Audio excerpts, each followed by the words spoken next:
The untold horrors of Harvey Weinstein's Hollywood rule behind the glitz and glam.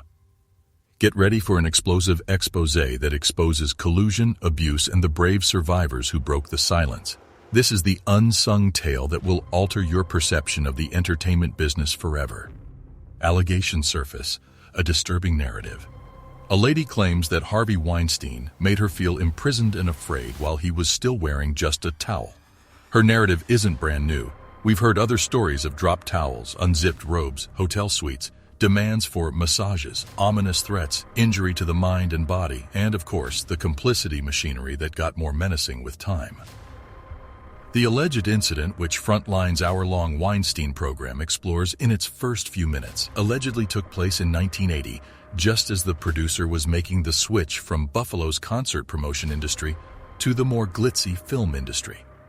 Therefore, when you consider the enormous breadth of the producer's trail of wrongdoings, any familiarity viewers may have with the fundamental contours of Susan Maher Wilson's narrative is infused with a shot of dreadful sickness.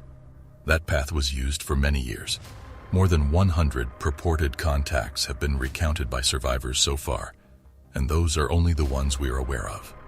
Weinstein's prolonged reign, a trail of wrongdoings. A fact most of what this quick Frontline video effectively highlights is already well known to the general public. Weinstein reportedly subjected women in the entertainment business to a torrent of vile and illegal behavior for 4 decades, and a costly system of denial and complicity shielded him. But understanding the saga's general structure is one thing. It provides a jarring sense of immediacy to hear specifics from the survivors and Weinstein's former workers. This Frontline and BBC co-produced documentary provides more than just brief testimony. It also conveys a sense of intense specificity. Weinstein is an essential addition to the #MeToo movement, as well as a useful primer. It is only one more stone in a very enormous and inescapable wall. It is crucial to see the effects that remembering these episodes has on these women, including Zoe Brock, Ambra Batalana Gutierrez, and Catherine Kendall, who are all shown in the photo above. It is helpful to see the faces of the individuals Weinstein injured. Weinstein serves as a visceral reminder of how irate these women still are. Not just about the attack, but also about being kept silent for such a long time. When I was back in Buffalo, we all felt it was typical of someone in a position of power to wield that over younger girls. Maher Wilson told Frontline. An intern who also worked on Weinstein's The Burning, Paula Wachowak, remembers an equally horrifying scenario that included a business meeting, unexpected nudity, a hotel bed, anxiety, and perplexity. She didn't disclose what had occurred to many people at the time. She was certain that no one would give a damn. She wasn't wrong. With interviews with journalists, attorneys, survivors, former Miramax and Weinstein Company executives, some of whom appear on camera for the first time, and survivors interspersed across the history of the producer's rise, Weinstein serves as a primer on his career. Former Miramax employee Paul Webster claims that in the 1990s, the corporation represented the epicenter of where I wanted to be, and as a result, he missed troubling behavior on the part of the guy who served as the company's public face. The specificity of Weinstein, a primer on his career. A man who was so abusive and bullying in every aspect of his life would bring that abuse into the sexual arena, says Webster. Now that I think about it, I believe I did know, but I decided to hide it. I choose to avoid it. Several did, and other survivors are still constrained by NDA rules. Their interviews are accompanied by reportage that describes the legal disputes in further detail.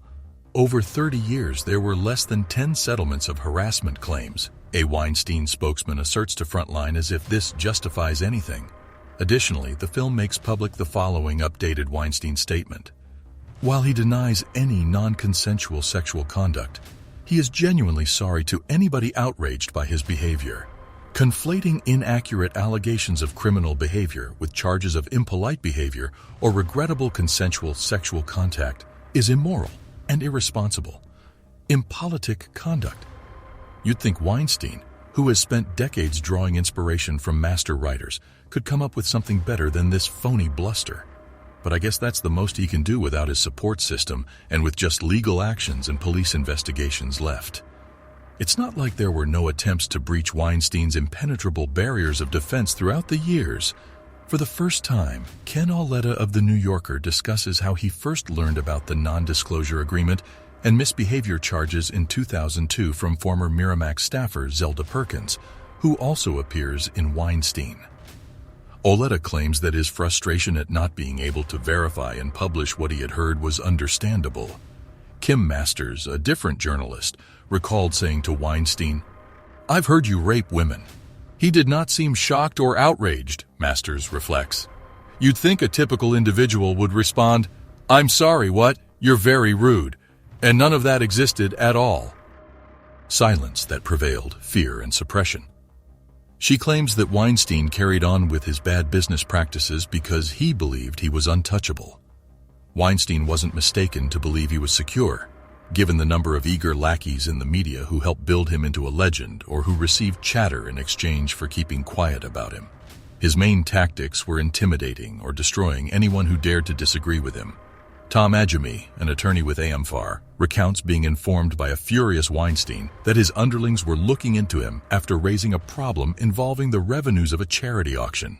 "You're not so clean," yelled the producer, when Sean Young, whose excellent work I have admired in everything from Blade Runner to No Way Out, tells her story. It is one of the saddest moments.